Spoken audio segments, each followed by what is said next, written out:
যার মেধা আছে সে চাকরি পাবে। কোটা কি এখানে আমাদের এখন কর্মসূচি একটা বিক্ষোভ, এখানে একটা বিক্ষোভ হচ্ছে 16 শহর রেল স্টেশনে।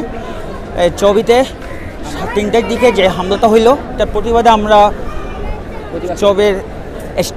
চবের ছাত্র, আইএইচসি ছাত্র, চট্টগ্রাম কলেজ, মহসিন কলেজ সবাই একত্রিত হয়েছি এবং একটা বিক্ষোভ সমাবেশ। আর সাধারণ ছাত্রদের উপর যেভাবে যে হামলা করছে অতর্কিত, ঢাকা বিশ্ববিদ্যালয়ে, কুমিল্লায়, ইডেন মহিলা কলেজে যে আমার বোনদের উপর যে হামলা হইল, তা আমরা একটা প্রতিবাদ চাই। যার মেধা আছে সে চাকরি পাবে।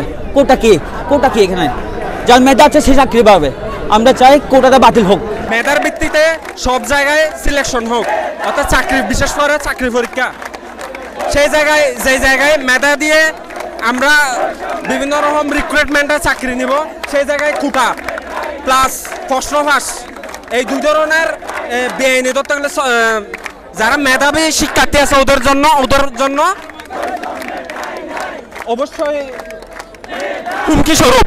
সেজন্য আমাদের একটাই দাবি, মেধার ভিত্তিতে, সম্পূর্ণ মেধার ভিত্তিতে চাকরি প্রার্থী নিযুক্ত হবে, প্লাস প্রশ্ন ফাঁসের বিষয়টা আমরা সম্পূর্ণভাবে নির্মূল করতে চেষ্টা করব। আসলে আজকে আমরা এখানে এসেছি, আপনারা সকলে জানেন, গতকালকে আমাদের মাননীয় প্রধানমন্ত্রী তিনি একটা বক্তব্যের মধ্যে বলেছেন, বিশেষ করে মুক্তিযোদ্ধাদেরকে করে না দিয়ে কি আমরা রাজাকারদেরকে দেবো কিনা। আসলে এ কথার মাধ্যমে বোঝা যাচ্ছে সারা বাংলাদেশে যারা আন্দোলন করতেছে তাদেরকে রাজাকার বলে স্বীকৃতি দেওয়া। আসলে এই বিষয়টি একজন দায়িত্বশীল ব্যক্তি হিসাবে আমাদের মনে হচ্ছে যে এটা যৌক্তিক হয় নাই। এই বিষয়টি আসলে খুব বেশি আমাদেরকে এই মনের মধ্যে আঘাত করেছে, মর্মাহত করেছে। যেখানে আমরা ওনাদের থেকে আশ্বাস চাচ্ছি, সেখানে ওনারা আমাদেরকে আশ্বস্ত না করে আমাদেরকে এভাবে নানা রকমের শব্দ প্রয়োগ করে আমাদেরকে অপমান করা, এটা কোনো অবস্থায় যৌক্তিক মনে হচ্ছে না।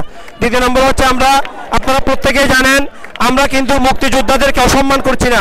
আমরা কিন্তু মুক্তিযোদ্ধাদের জন্য যে কোটা, নির্দিষ্ট যে পরিমাণে কোটা রাখতে বলছি, আমরা আন্দোলন করছি, সেখানে কিন্তু মুক্তিযোদ্ধাদের নামও আছে, অনগ্রসর জাতিদের কথা আছে এবং নারীদের কোটার কথাও আছে, বিভিন্ন বিষয়াদি সম্মুখে কথা আছে। সুতরাং এটাকে শুধুমাত্র একতরফীয় বলে, মুক্তিযোদ্ধাদের বিরোধিতা বলে আমাদেরকে যেভাবে ট্যাগ লাগানো হচ্ছে, এটা এক ধরনের ধরতে গেলে স্বার্থকেন্দ্রিক হয়ে যাচ্ছে।